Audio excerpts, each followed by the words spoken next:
When life happens, plans need to change. Shaping Change, hosted by certified financial planner Ross Marino, is dedicated to helping financial advisors better serve their clients when life takes those unexpected turns. Welcome to the Shaping Change show. Today, I am joined by Mary Martin. Welcome, Mary. Thanks for having me, Ross. You are extensively trained in mindfulness. I've heard you speak. I know you know what you're talking about. You certainly have a long history of study and teaching. But what really caught my attention is you have an 8-week course on financial advisors and mindfulness. So, could you talk a little bit about what that course is and maybe some insight I would get from it? Sure, sure. So I am trained by Brown University to teach mindfulness-based stress reduction. And that's kind of the Mac Daddy mindfulness course begun in 1979 by Dr. John Kabat-Zinn. And it's a lot. It's 2.5 hours each week. There's 45 minutes to an hour each day of home practice. There's a day-long silent retreat. And most people, financial advisors and otherwise, are like, no, thank you, because that's a lot of work.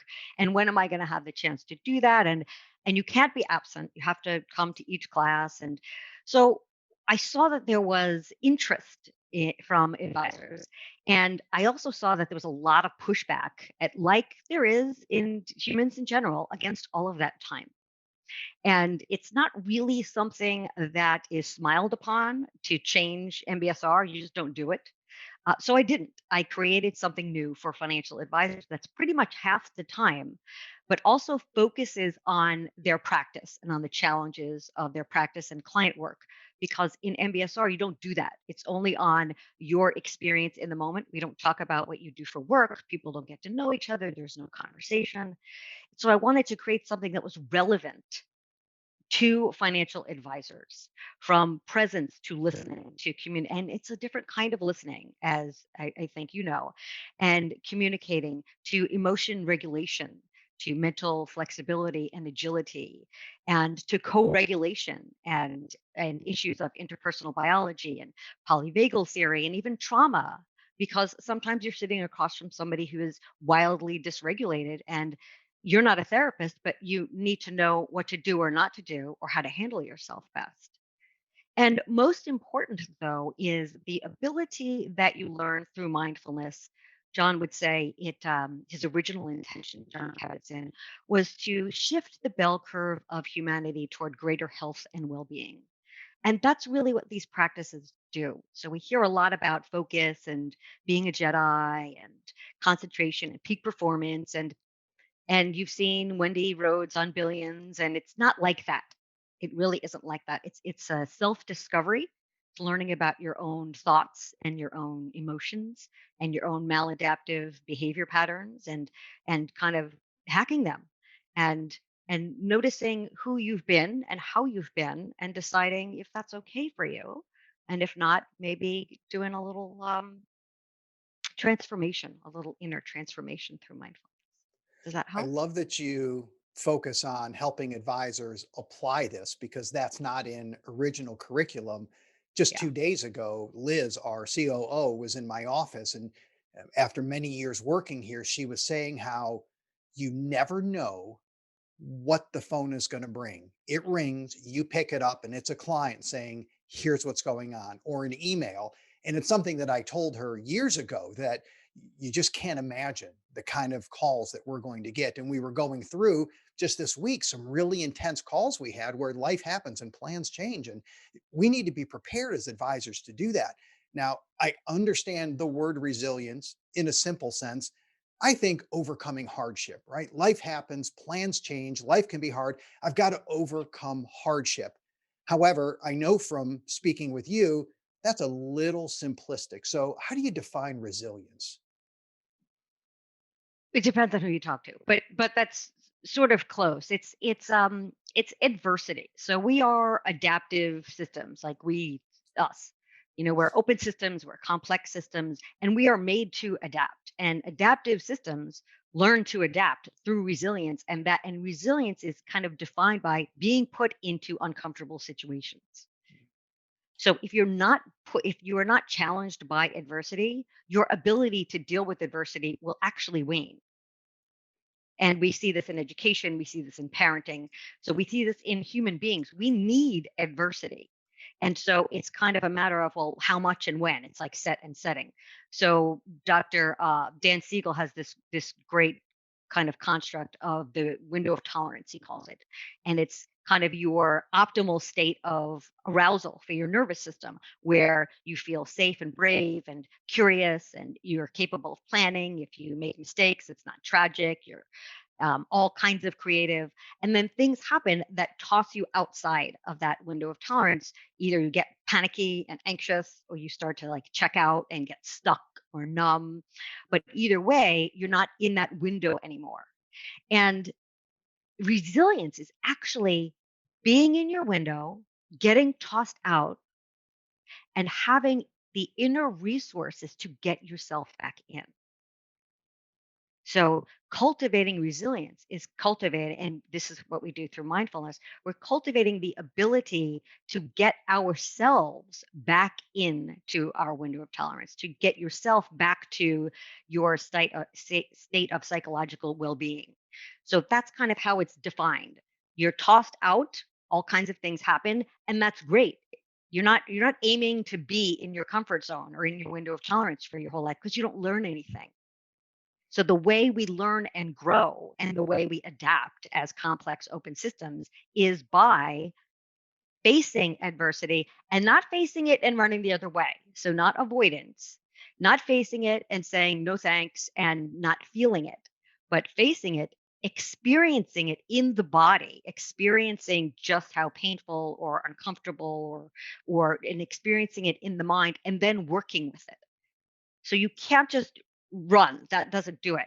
So you gather up your resources, you experience what is happening to you in the moment, and then you work with it and you get yourself back to a place where you're okay. That's a resilience practice. And everybody has it. Everybody has these things within them to do this to varying degrees. So So some people, go ahead. you say everybody has it, and I'm not disagreeing, but I'm thinking I know people that seem to struggle over and over and over. Are they just unlucky? Are other people just lucky? So how do I frame that? So Dorothy and her shoes, she has the shoes the whole time. So the capacity is something that you have within you to greater or lesser degrees. It might be genetic, but as behavioral geneticist Robert Plumett says, um, what you your genetics are what you get, but that doesn't mean that's what happens. That doesn't mean that's what can be. Because of environment and because of deliberate practice, you can alter a lot of the stuff you were born with. So let's say that you were born with not a lot of resilience. Let's say it's a genetic thing and you weren't born with a lot of it. You can do something about that through a deliberate practice. You have to realize that resilience is something that is learned. People will say about kids, parents get divorced or COVID or whatever, and people would say, oh, kids will be fine. They're resilient. They're not. They're not naturally. We wouldn't have the grown-ups walking around today if kids were naturally resilient, all of them. So that is a practice that we can learn, but not everybody knows that. So perhaps some of the people who really struggle don't even understand that they have this capacity within them and that they can learn resilience and that they can expand their capacity to deal with adversity and change and ambiguity and uncertainty. They might just not know. And they're stuck in a mindset. So Is this there is this as simple as fixed versus growth mindset in some ways? it depends on what you know. I mean, it depends on what your fixed mindset is. I don't know. It depends on the person. If somebody is saying, "Oh, I can't," whatever, there's way too much fixed versus growth mindset being tossed around without an explanation of just how difficult that is to do. It's a practice. You don't just say to somebody, "Oh, put the word yet after it," and like magic. I'm not good at that yet. That doesn't really do it. There's a lot that's involved, and one of the things that's involved is understanding of the brain, just like a little bit. So you had asked me if people are can anticipate how they're going to deal with change. And The answer to that is really that's what your brain does. So your brain's job isn't thinking.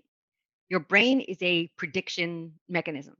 And so your brain has all of this stuff that it gets from your sensory pathways, from your five senses and from your interoception. So, like, what's going on in my stomach? Is my face hot? Whatever. And the story goes, your brain is locked in a silent, dark vault. So your brain is inside your skull, doesn't really know what's going on, but gets word of the effects of something. So my stomach hurts, my face is hot, whatever. Still doesn't know what's going on. And what it does is it rifles through all the files and it says, "Oh, I think this is what's happening because it's what has happened in the past a lot." It's never going to predict something that's never happened before. So if you are not giving your brain new predictions, new activities, new thoughts, new behaviors, it's going to keep predicting what you were having before. So you need to learn the qualities of mind and thought and behavior that cultivate resilience in order for your brain to think it's an option.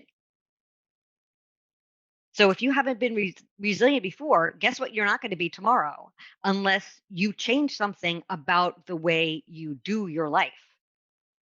And that's a pretty big deal for most people because we like our stories and we like our narratives. We like, our identities and who we think we are.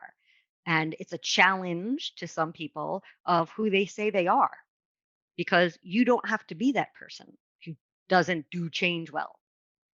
That's just a thought. So I recently read the book Personality Isn't Permanent, Mm, and it reinforces what you were saying. It was kind of eye-opening to me that you hear, I am who I am, and I can improve and I can progress, but it really brought out a level of change that was dramatic that people can actually have, that you can really get much better and become a different person in many ways. And you just mentioned your mindset and your thoughts and your habits and how you do that. So let's get tactical. How do I actually do that, Mary? what if I say mindfulness? Because it is largely through mindfulness because it's kind of the mechanism for how all of this occurs.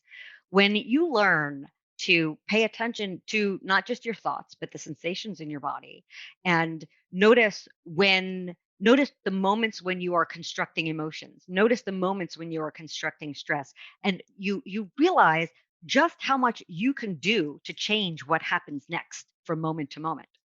But that doesn't come from nowhere. It comes from practicing all of these moments. You had asked me, you had said, if mindfulness was so easy, everybody be doing it. It's really hard.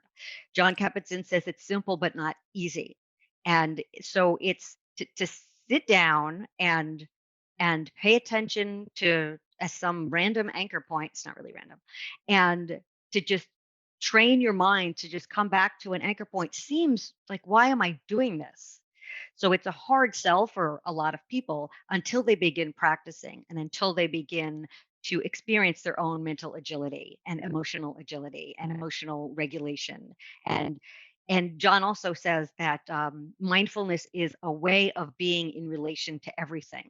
And that's really it. It's not just, oh, when I'm sitting practicing, my mind does this, I'm learning this. Your sitting practice, that's what it's called, is in support of the rest of your life, is in support of when you get up and go to lunch. You're creating your brain. So with everything you do and everything you say. So your brain is these, trillions of synapses. It's billions of networks. And it's constantly reorganizing itself, constantly changing, getting bigger, getting smaller, repurposing areas depending on what's relevant to it, depending on what you're doing. So you're changing your brain by what you pay attention to. That's how important this is. That's why attention has been called a moral act, because what you're paying attention to, you are deciding that is valuable, and you're changing your brain to notice that and to treat it a certain way. So simple things that anybody can do. Anybody can notice the resources they already have. And people tend to point to nature, walks, exercise. We do a practice called savoring, where it's actually kind of what's called installing something positive that you have actually experienced in the mind, in your experience. So the more, because we're humans and our brains are Teflon for the good and Velcro for the bad, we have to try hard. We have to make it a deliberate practice to look out for pleasant things, pleasant emotions, pleasant events. It's just not our nature because there's no evolutionary purpose for that. It's like a sunset that's nice isn't going to save your life. But noticing a tiger might save your life. So, a practice of pointing out things that are positive each day and thinking about them for at least 60 seconds. It turns out that I believe we talked about this. It takes at least 3 positive events savored to neutralize each negative event that we think about. And we think about a lot of them. So you don't have to try too hard to think of something negative. But when I ask people in class, so think of something positive from the last 24 hours, people sometimes are like, hmm. But if I said, think of something negative from the last 24 hours, they're like, oh, you know. So training your mind in this is not positive thinking and it is not positive psychology. It is noticing what is already in you and around you that is positive that you're not noticing because you're just letting it go by because you're looking for all the bad things. And for a lot of people, nature helps them. Everybody's into awe these days, which is a combination of vastness and novelty, things that are novel. Things that are novel sometimes are amazing for the brain, particularly for the right hemisphere of the brain. We get into ruts in our thinking, in our feeling, in our listening, in our communication. And doing things differently wakes up that brain and it gets it into the habit of not just doing the same old thing. So this comes down to habits. Comes down to habits of what do you pay attention to during the day? What is your tone of voice like? Listen to your voice when you talk to people. There's somebody in your life, everybody, where your voice is so adorable when you talk to them. And what is your voice when you talk to yourself? What words do you use when you talk to yourself? How do you treat yourself? So it turns out that self-compassion is super important for resilience. And it's not something that we smile upon here in the West. We're like, self-compassion, because we want to pull ourselves up and achieve and against all odds, doesn't matter what happens, we're going to get to wherever we want to go. Like maybe that's not such a great mindset to have, and maybe some self-care and self-love and self-compassion um, are more healing than the way we've been doing it, because when you look around, it doesn't seem like we're doing it right for a lot of us. There's a lot of pain, a lot of suffering, and there's a lot of anxiety and depression and mood disorders in this country. Financial advisors, 71% recently said they had moderate to extreme stress. And, there are reasons for that. There are lifestyle choices, habit choices, who you hang out with. What do you do when you're on the computer? What are you scrolling through? What are you watching? What are you binging? Are you obsessed with social media? What does that do for you? So we're changing our brains by the things that we do, and that includes doom scrolling. The more you doom scroll, guess what? The more you're going to do doom scroll. So our social media habits, our media habits, our news habits, what do you read? Who do you speak to the most? I have this exercise just called I'm the kind of person. And you look at the last 3 days of everything that you've done. And I mean everything. Like I got up at whatever time, I had whatever for breakfast. And then you just write them down. And then what are your 3 top values? And then you say what your 3 top values are. And then you compare the 2 lists. And you say, so where are my values on this list?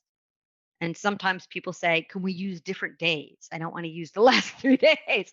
That's But awesome. but no matter what days you pick, you're the kind of person who did all those things. So looking here at what do I do with whom? How is it done? What do I think about? What am I thinking? What am I thinking about? What am I doing with my time? What am I doing with my heart? And I'm the kind of person who does that. Maybe that's great. And maybe I could use a little work. So that's also what we do in the course for financial advisors. I know you talk about sleep, and depending what you read, sounds like sleep is the magic bullet for almost everything wonderful in the world. Is it really that big a deal? So I am gifted because I can sleep like on a subway. And I have always slept. I sleep 8, 9, 10. I sleep a lot. I go to bed very early and I wake up very like 4, but I can go to bed at 8 o'clock. I can go to bed at 7 o'clock. I sleep a lot. And it's so important for your brain. And I'm sure you've read that you can't do the catch up thing. You can't do like, oh, I slept 4 hours a night this week, so I'm going to sleep all day Saturday. Doesn't work. So your Yeah. brain needs these large chunks of deep, restorative, healing sleep. It's also the quality. It needs that sleep. Your metabolism needs that sleep. And your brain runs your metabolism. So that makes perfect sense. When your brain is exhausted, it's not taking it's laying out too many metabolic resources to deal with like digesting well. First thing that happens when people get stressed, what do they say? Oh, my stomach, right? And it's because your brain is like, I don't have time for your stomach. I'm trying to do these other things like get you out of this situation that I think that you're in where your life is in danger, but it's really not. So the brain needs a lot of sleep and your muscles for restoration need a lot of sleep. I know younger people will disagree with that a lot. I hear a lot of 20 and 30-year-olds because I'm 54 saying like, "Oh, I don't need sleep." And maybe at the time you don't, but it builds. It builds. Sorry. So you mentioned that pain is inevitable, suffering is optional. Talk Mm, about that. yeah. So pain. We have these meat suits that we're walking around in, and things happen inside them and outside of them that affect them and creates sensations of pain inside the body. And that's going to happen forever as long as you have this body and all your nerves are functioning.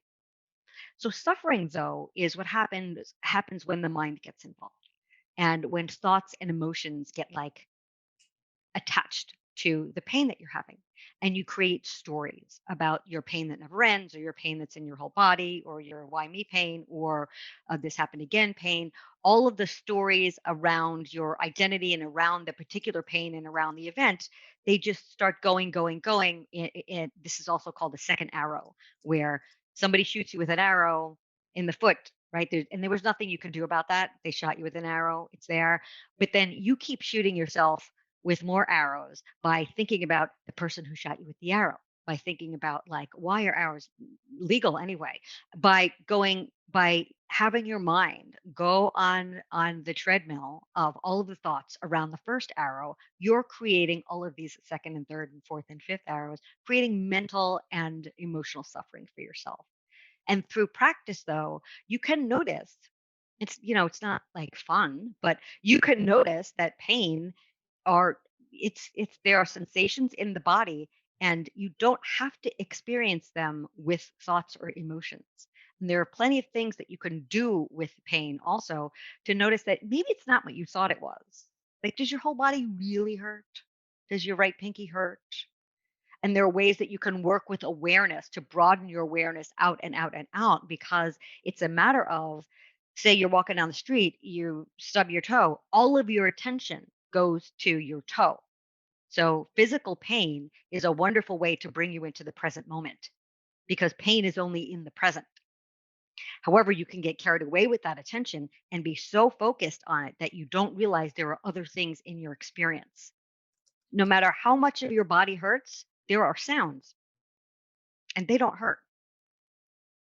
There are things you can look at that don't hurt. So there are ways you can work with pain in the moment, that where you could also notice that the pain ebbs and flows. We tend to think, oh, it's constantly really bad.